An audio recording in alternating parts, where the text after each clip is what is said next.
Hello students, welcome in my chemistry class. Students, in the last class we have already discussed about the significant figure कि हम यहाँ पर significant figure कैसे find out करते हैं। अब तक जो भी हमने पढ़ा स्टूडेंट्स वो एक फिजिक्स का पार्ट था, लेकिन वास्तव में आज हम जो पढ़ रहे हैं वो केमिस्ट्री का पार्ट है। यानी कि अब हमें केमिस्ट्री पढ़नी है, रियल में केमिस्ट्री क्या है। अब आ रही है आपके सामने केमिस्ट्री, है ना। तो चलो आज मैं आपको केमिस्ट्री का टॉपिक बताता हूँ। देखिए मैंने आपको एक चीज़ बताई थी, अगर आपको याद हो तो मैंने आपको बताया था कि एटम, है ना। तो केमिस्ट्री की शुरुआत ही एटम से होती है, ठीक है। तो आज हम उस एटम के बारे में ही कुछ बातें यहाँ पर करेंगे। फर्स्ट ऑफ ऑल एटम की बात करें तो एटम के लिए हमने एटम का मास मेजर करेंगे, जिसे हम एटॉमिक मास कहते हैं। तो वास्तव में स्टूडेंट एटॉमिक मास कैसे निकाला जाता है ना। आप बाजार से सामान खरीद के लाते हो, है ना। तो बाजार में जब आप आजकल तो खैर इलेक्ट्रिक जो होते हैं वो तराजू होते हैं, लेकिन पहले जो होते थे वो एक पत्थर के बाट या लोहे के बाट होते थे, है ना। 1 केजी 2 केजी 3 केजी का। जैसे मैंने मान लो इसको 1 केजी का मान लिया, तो इसको मैं एक पालड़े में रखूंगा और दूसरे पालड़े में आप जैसे शक्कर मांगी, आपने सब्जी मांगी, तो इसके अकॉर्डिंग मैं जो भी आपको दूंगा वो इसके अकॉर्डिंग दूंगा। तो ये एक रेफरेंस मेरे पास हो गया। इसके कंपैरिजन में ही या इससे कंपैरिजन करके मैं अदर सब्सटेंस का क्या करता हूँ, वेट निकालता हूँ। तो एक्चुअल में ये क्या हो गया, एक मेरे पास रेफरेंस हो गया, अंडरस्टैंड। तो ऐसे ही किसी भी एटम का जब एटॉमिक मास डिसाइड किया जाता है तो किसी अदर एटम को रेफरेंस माना जाता है और उसके कंपैरिजन में किसी अदर एटम का, किसी दूसरे एटम का हम यहाँ पर मास फाइंड आउट करते हैं। And that mass is known as relative atomic mass. और ऐसे मास को हम यहाँ पर रिलेटिव एटॉमिक मास कहेंगे, रिलेटिव एटॉमिक मास। तो बच्चों सबसे पहले हम बात करते हैं आज रिलेटिव एटॉमिक मास। रिलेटिव एटॉमिक मास, ये रिलेटिव एटॉमिक मास जो है फर्स्ट ऑफ ऑल जो डिफाइन किया गया था वो हाइड्रोजन के बेसिस पर डिफाइन किया गया, अंडरस्टैंड। तो फर्स्ट ऑफ ऑल हाइड्रोजन के बेसिस पर रिलेटिव एटॉमिक मास क्या होता है, the relative atomic mass in short RAM, relative atomic mass is equals to the mass of the one element या mass of the one atom of an element, mass of one atom, mass of one atom of an element, एक element के एक atom का जो mass है, ठीक है ना, वो किसके रेफरेंस में लिया गया था, हाइड्रोजन के रेफरेंस में। यानी कि रिलेटिव यहां से इसका कंपैरिजन किससे किया गया, पहले सबसे पहले हाइड्रोजन का। तो the mass of the hydrogen atom, mass of hydrogen atom, ठीक है। First of all relative atomic मास ऐसे डिफाइन किया गया था, the ratio of the mass of one atom of an element and mass of hydrogen atom. First of all relative atomic मास को ऐसे define किया गया, लेकिन बाद में पता लगा कि जो हाइड्रोजन का एटॉमिक मास होता है वो एक एग्जैक्ट वैल्यू नहीं होती है, ठीक है। एग्जैक्ट वैल्यू जैसे कि इसका जो मास होता है वो 1.008 वगैरह ऐसे होता है, तो ये एग्जैक्ट वैल्यू नहीं है, ठीक है। बाद में रिलेटिव एटॉमिक मास फिर से डिफाइन किया गया। अब जो रिलेटिव एटॉमिक मास डिफाइन किया गया स्टूडेंट्स, वो ऑक्सीजन के बेसिस पर किया गया। किस बेसिस पर, ऑक्सीजन के बेसिस पर। तो the mass of one atom of an element divided bye 1/16 of the mass of the one atom of oxygen, mass of one atom of oxygen,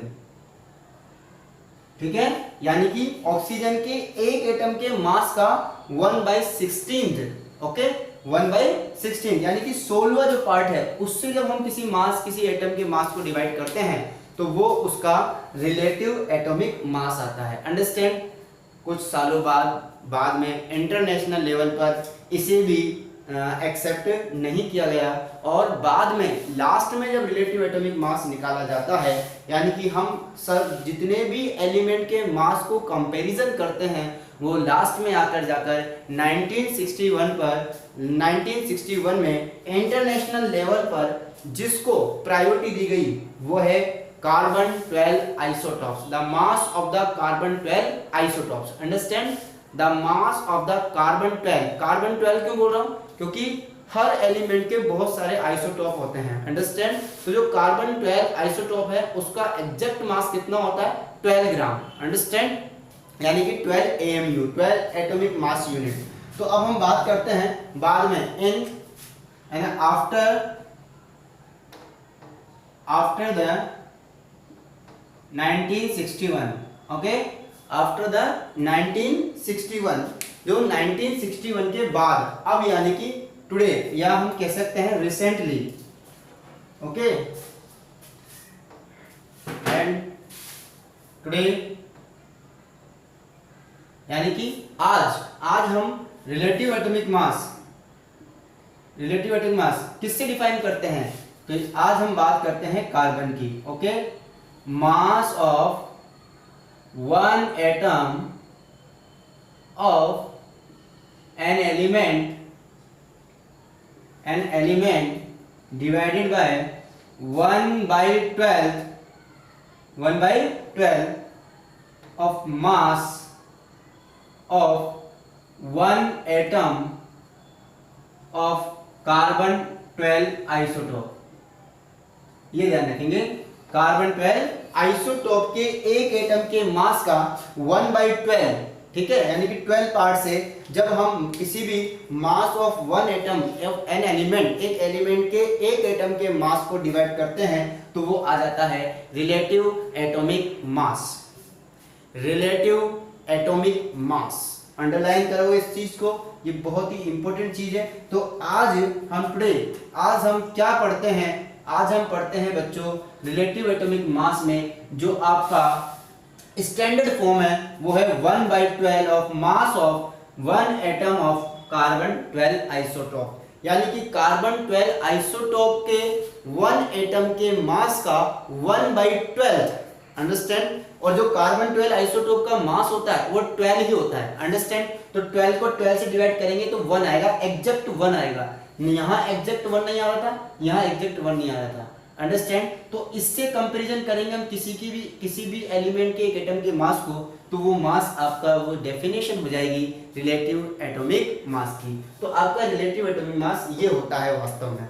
आखिर इस यूनिट को बोलते क्या है? 1/12 into mass of one atom of carbon 12 isotope. It is also known as AMU, atomic mass unit। तो अगर मैं atomic mass unit की, ठीक है ना, एटॉमिक मास यूनिट, ठीक है, AMU, आजकल इसको यूनिफाइड भी लिखते हैं बच्चों। AMU, what is the AMU, what is the mean of AMU? तो क्या होता है AMU? तो आपको मैं बिल्कुल सिंपल वे में बता रहा हूं, the mass, the 1/12 of the mass of one atom of the carbon 12 isotope is known as AMU। Okay, ठीक है ना, द मास ऑफ द, ठीक है, 1/12, what is AMU? 1/12 of the mass of one atom of carbon 12 isotope is known as AMU। AMU full form है atomic mass unit. आप इसको लिख भी सकते हो ऐसे कि it is defined as a 1/12 of the mass of the one atom of the carbon 12 isotope. It is defined as a 1/12 of the mass of one atom of carbon 12 isotope is known as AMU, atomic mass unit। It is also known as also known as unified, unified यानी कि you, हम इसको unified भी कहते हैं, इसलिए हम इसको यू से रिप्रेजेंट करते हैं। तो स्टूडेंट्स ये था हमारा रिलेटिव एटॉमिक मास। तो बच्चों रिलेटिव एटॉमिक मास यानी कि 1/12 of mass of one atom of carbon 12 isotope divided by, इसको अपन रेशियो बना देंगे मास of one atom of one elements. अब अगर मैं बात करूं इस पूरे की जगह, इस पूरे की जगह अगर मैं AMU लिख दूं तो बिल्कुल लिख सकता हूं। ये होता क्या है, this is the AMU, atomic mass unit, है ना। तो मैं एक काम करता हूं, इसकी जगह AMU लिख दूं तो बच्चों आपके पास बन जाएगा आपका रिलेटिव एटॉमिक मास में और AMU में रिलेशन आ जाएगा। तो relative atomic mass is equal to the mass of one atom, mass of one atom, किसी भी एटम का जो मास है, the mass of one atom of an element divided by एक AMU। ओके, यानी कि ये जो वैल्यू होती है ये 1 AMU की वैल्यू होती है, बिकॉज ऑफ आप लिख सकते हो 1 AMU is equal to 1/12 of mass of one atom of carbon 12 isotope. ठीक है, कार्बन 12 आइसोटोप के एक एटम के मास का 1/12 वो होता है 1 AMU।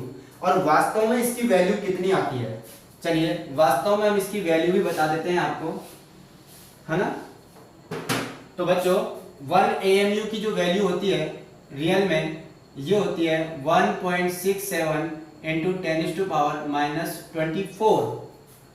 देखो -24 ग्राम, ये ग्राम में होती है, किसमें होती है, ग्राम में। याद रखेंगे 1.67 into 10⁻²4 gram is equal to 1 AMU, और 1 AMU इसे कहते हैं, ये आपको ध्यान रखना है। तो बच्चों एक बात तो समझ में आ गई कि अगर मैं रिलेटिव एटॉमिक मास को 1 AMU से मल्टीप्लाई कर दूं तो किसी भी एलिमेंट के एक एटम का मास हम यहाँ पर फाइंड आउट कर सकते हैं। ठीक है, तो मैं यहाँ लिख सकता हूँ इसे।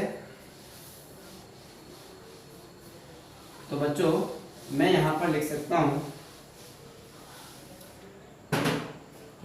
सकता हूँ, देखो क्या लिखूंगा, relative atomic mass into 1 AMU is equal to mass of one atom किसी भी एलिमेंट के, ऑफ एनी एलिमेंट किसी भी एलिमेंट के वन एटम का जो मास होता है वो उसके रिलेटिव एटॉमिक मास को उसके AMU से मल्टीप्लाई करने पर ऑब्टेन होता है। तो बच्चों ये था आपका बिल्कुल ही इजी वे में रिलेटिव एटॉमिक मास। अब आखिर एटम का मास होता क्या है, एटम का मास होता क्या है, एटम का मास होता है उसके अंदर present number of nucleons. Okay, किसी भी एटम के अंदर जितने नंबर ऑफ न्यूक्लियॉन्स प्रेजेंट हैं, व्हाट इज न्यूक्लियॉन, चलो पहले मैं उसके बारे में आपको थोड़ा सा गाइड कर देता हूं। तो देखिए व्हाट इज रिलेटिव एटॉमिक मास, है ना। तो यहां पर नोट डालेंगे, तो रिलेटिव एटॉमिक मास जो डिफाइन हुआ था हमारा, उसको मैं आपको बता देता हूं ये आखिर कैसे यहां पर हम इसको निकालते हैं। तो वास्तव में रिलेटिव एटॉमिक मास जो होता है ना, किसी भी एटम के अंदर प्रेजेंट नंबर ऑफ न्यूक्लियॉन्स के बराबर होता है। तो रिलेटिव एटॉमिक मास वास्तव में रियल में होता क्या है, number of, total number of nucleons present in A atom. Okay, total number of nucleons present in any atom या इन एन एटम, अंडरस्टैंड। तो हम यह कह सकते हैं रिलेटिव एटॉमिक मास जो आपका होता है वो होता है total number of nucleons present, total number of nucleons present in any atom in any atom. तो टोटल, ये टोटल है, total TOTAL, total number of nucleons present in any atom is called relative atomic mass of the atom. ठीक है ना, उस atom का relative atomic मास होगा, यानी कि टोटल नंबर ऑफ न्यूक्लियॉन्स। तो रिलेटिव एटॉमिक मास अगर हमें पता चल जाएगा, उसको हम एक AMU से मल्टीप्लाई कर देंगे, तो हमारे पास आ जाएगा किसी भी एक एटम का एग्जैक्ट मास आ जाएगा। तो रिलेटिव एटॉमिक मास क्या होता है? वास्तव में रिलेटिव एटॉमिक मास किसी भी एटम के अंदर present the total number of nucleons, the total number of nucleons. Understand? अब हम आपको बताते हैं फॉर एग्जाम्पल की बात करते हैं। ठीक है बच्चों, एग्जाम्पल से ये चीजें समझ में आएंगी। हम बात करते हैं oxygen, mass of oxygen atom. ठीक है, हम किसकी बात कर रहे हैं? ऑक्सीजन एटम के मास की बात कर रहे हैं कि आखिर ऑक्सीजन एटम का मास कितना होता है। The mass of one oxygen atom, एक काम करते हैं, हम एक ऑक्सीजन एटम का बात करते हैं। मास of one oxygen atom, one oxygen atom, ये ऑक्सीजन है, ध्यान रखेंगे। मास ऑफ वन ऑक्सीजन एटम, एक ऑक्सीजन के एटम के मास के बारे में हम यहाँ बात कर रहे हैं। ध्यान रखेंगे, कैसे निकालेंगे, कैसे फाइंड आउट करेंगे? Relative atomic mass into 1 AMU। बोलो यस और नो, ऐसे निकालेंगे। किसी भी एनी एलिमेंट के अपन को एटम का मास निकालना है तो कैसे निकालते हैं? रिलेटिव एटॉमिक मास को AMU से मल्टीप्लाई करते हैं। चलिए, तो रिलेटिव एटॉमिक मास क्या होता है? The total number of nucleons. Oxygen की बात करते हैं, 8 ऑक्सीजन 16। देखो बच्चों, 9th 10th में आप सब एलिमेंट पढ़ के आए हो और ये एलिमेंट लिखने का तरीका भी आपको पता होगा। नहीं पता तो मैं आपको बताता हूँ। नीचे जो संख्या लिखी जाती है लेफ्ट साइड में, ये तो होता है एटॉमिक नंबर, ये तो होता है एटॉमिक नंबर, और ये होता है ऊपर की साइड एटॉमिक मास। ठीक है, ओके, और ये होता है सिंबल। ओके, अब हमें यहां पर नंबर ऑफ न्यूक्लियॉन्स निकालने हैं। What is nucleons? न्यूक्लियॉन्स होते हैं number of proton plus number of neutron, number of proton plus number of neutron. तो हमें यहां पर प्रोटॉन और न्यूट्रॉन के नंबर देखने हैं। तो बच्चों, आपके पास जो न्यूक्लियॉन्स हैं टोटल, वो आ जाएंगे। देखो, प्रोटॉन जितना एटॉमिक नंबर होता है किसी भी एलिमेंट में, जितना एटॉमिक नंबर उतना उसके अंदर प्रोटॉन। वापस सुनेंगे, किसी भी एलिमेंट में, कोई सा भी एलिमेंट हो, जितना उसका एटॉमिक नंबर होगा, जितना उसका एलिमेंट नंबर होगा, सॉरी, जितना उसका एटॉमिक नंबर होगा उतने ही उसमें प्रोटॉन होंगे। और एटॉमिक मास को एटॉमिक नंबर से सब्सट्रैक्ट कर देंगे तो आपका न्यूट्रॉन आ जाता है। तो यहां पर इसका एटॉमिक नंबर 8 है, इट मींस प्रोटॉन भी 8 होगा, प्लस और 16 में से एटॉमिक मास में से एटॉमिक नंबर को सब्सट्रैक्ट करते हैं तो आपके पास न्यूट्रॉन आ जाता है। तो आपके पास यहां नंबर ऑफ न्यूट्रॉन्स कैसे निकालते हैं? N0 लगाते हैं, न्यूट्रॉन्स को N0 लिखते हैं, ध्यान रख लेना। तो न्यूट्रॉन्स कैसे निकालते हैं? Atomic mass minus atomic number. तो न्यूट्रॉन्स भी कितने हैं बच्चों? 8, न्यूट्रॉन भी 8 है। तो टोटल न्यूक्लियॉन्स आपके पास हो गए, टोटल न्यूक्लियॉन्स आपके पास हो गए 16। The total number of nucleons कितने हो गए? 16। अब हमारे फॉर्मूला में रिलेटिव एटॉमिक मास आ गया 16 और इसको 1 AMU से मल्टीप्लाई कर देंगे तो आपका मास ऑफ 1 हाइड्रोजन एटम आ जाएगा बच्चों। ये एक्स्ट्रा है, इसको अलग से लिखना, हम इधर सोल्व कर रहे हैं। तो mass of 1 oxygen atom is equals to, हाँ जी, relative atomic mass number of nucleons के बराबर 16 into 1 AMU is equals to 16 AMU। तो एक एटम का मास, ऑक्सीजन के एक एटम का मास हमें कितना ऑब्टेन हुआ? 16 AMU, एटॉमिक मास यूनिट। एक एटम ऑक्सीजन का जो मास है वो होता है 16 AMU। ये एक एटम, जैसे मेरे पास एक मार्कर का है, लेकिन बच्चों अब यहां पर कहानी में ट्विस्ट कब आएगा, जब मैं पूछ लूं एक मोल ऑक्सीजन एटम का मास कितना होगा। ओ माय गॉड, एक मोल, one mole, the mass of the one mole of oxygen atom is called the molar mass of oxygen atom। अब एक नई टर्म्स हमें यहाँ पर निकालनी, ये तो था एटॉमिक मास और रिलेटिव एटॉमिक मास, दो चीज हमें हमारे पास यहाँ पर क्लियर हो गई, एक तो एटॉमिक मास और एक रिलेटिव एटॉमिक मास। रिलेटिव एटॉमिक मास क्या होता है, total number of nucleons present in any atom. Atomic mass क्या होता है, एटम का मास क्या होता है, तो किसी भी एलिमेंट के एक एटम का जो मास होता है वो उसके अंदर रिलेटिव एटॉमिक मास और AMU का मल्टीपल होता है। तो बच्चों ये कहानी तो थ्योरेटिकल है, हमें तो न्यूमेरिकल करने होते हैं कंपटीशन में, बोर्ड में या कहीं भी। कोई भी हमसे इंस्टेंट पूछेगा तो इंस्टेंट कोई भी पूछे तो क्या करें, कैसा कॉन्सेप्ट आजमाएं कि डायरेक्ट हमें क्वेश्चन आ जाए, क्योंकि हमारा मेन मकसद थ्योरी पढ़ना क्यों होता है। हम थ्योरी पढ़ते क्यों हैं, हम थ्योरी इसलिए पढ़ते हैं जिससे कि हम न्यूमेरिकल सोल्व कर सकें, हमारे कॉन्सेप्ट क्लियर हो। कॉन्सेप्ट क्लियर हैं सारे, अब तो हमें क्वेश्चन करने हैं, है ना। तो क्वेश्चन करने के लिए कॉन्सेप्ट क्लियर होना जरूरी होता है। तो एक छोटा सा कॉन्सेप्ट मैं आपको बता रहा हूं, कुछ नहीं करना, दिमाग के अंदर से केमिस्ट्री का भूत निकालो और जरा सी मेरी बात को सुनो। कुछ नहीं करना, अगर मैं पूछता हूं एक एटम का मास, एक एटम का, एक मॉलिक्यूल का, एक मॉलिक्यूल या एक एटम का मास पूछता हूं तो हमेशा आपका आंसर AMU में होगा। हमेशा आपका आंसर किसमें होगा, AMU में। एक एटम का पूछूं, एक मॉलिक्यूल का मास पूछूं, एक एटम का मास एटॉमिक मास, एक मॉलिक्यूल का मास मॉलिक्यूलर मास। अंडरस्टैंड आंसर किसमें आएगा, आंसर AMU में आएगा। किसमें आएगा, AMU में आएगा, या फिर यूनिफाइड में दे सकते हो। अंडरस्टैंड। बट मैंने पूछा 1 mole of oxygen atom, 1 mole of carbon atom, 1 mole of any atom, किसी भी एटम का 1 मोल का मास, किसी भी मॉलिक्यूल के 1 मोल का mass, 1 mole. What is 1 mole?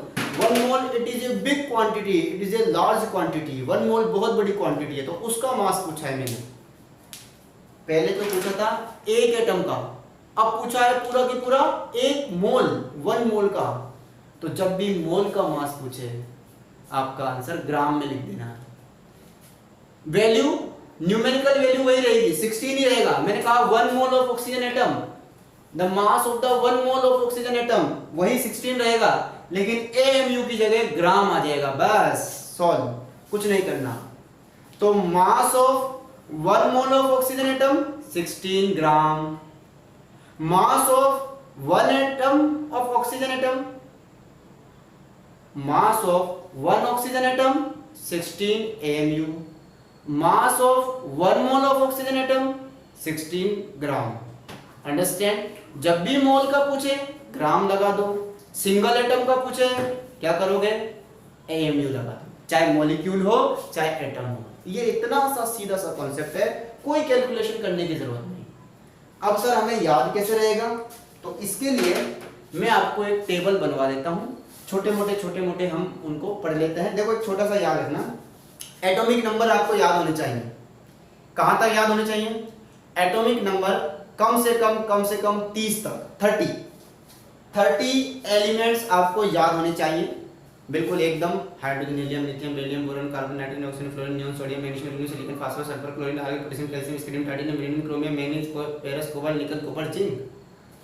One breathing, only एक सांस में ऐसे 30 एलिमेंट आपको याद होने चाहिए। मिनिमम 30 एलिमेंट्स आपको याद करने हैं। वैसे तो मैं पूरी पीरियोडिक टेबल ही आपको याद करवा दूंगा, डोंट वरी, लेकिन मिनिमम आपको 30 एलिमेंट्स याद करने हैं। आफ्टर 30 एलिमेंट्स, अब उनका एटॉमिक मास मिनिमम 20 तक तो आपको याद होना ही चाहिए। सर कैसे याद करेंगे, अरे हम करवाएंगे ना, लो अभी हो जाएगा। देखो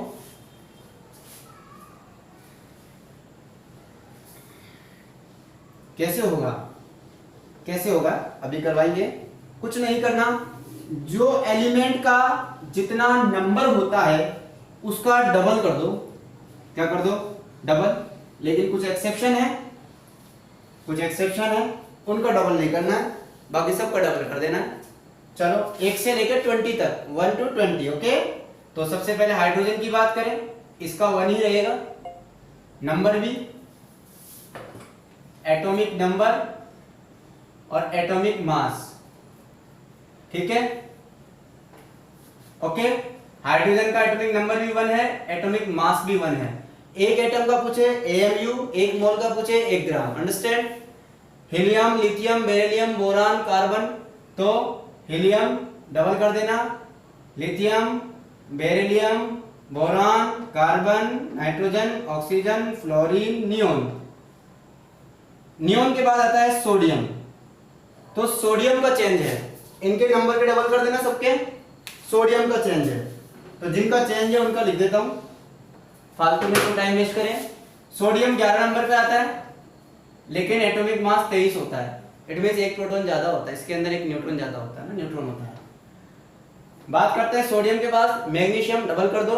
मैग्नीशियम के बाद एल्यूमिनियम, एल्यूमिनियम 13 का आता है, लेकिन 27 होता है। Sodium, potassium, sodium, magnesium, aluminium, silicon, phosphorus, phosphorus 15 होता है, लेकिन 31 पे आता है। सल्फर, क्लोरीन 17 होता है, लेकिन 35.5 पे आता है। क्लोरीन के बाद आर्गन 36, 18 डबल ही करना है। और आर्गन के बाद पोटेशियम, पोटेशियम 19 पे आता है, 39 होता है। कैल्शियम का भी 40 होता है, ये तो आपको पता है। तो मिनिमम आपको 20 याद करने हैं। बस आज के लिए इतना ही, मिलते हैं नेक्स्ट क्लास में। Thank you so much, good bye.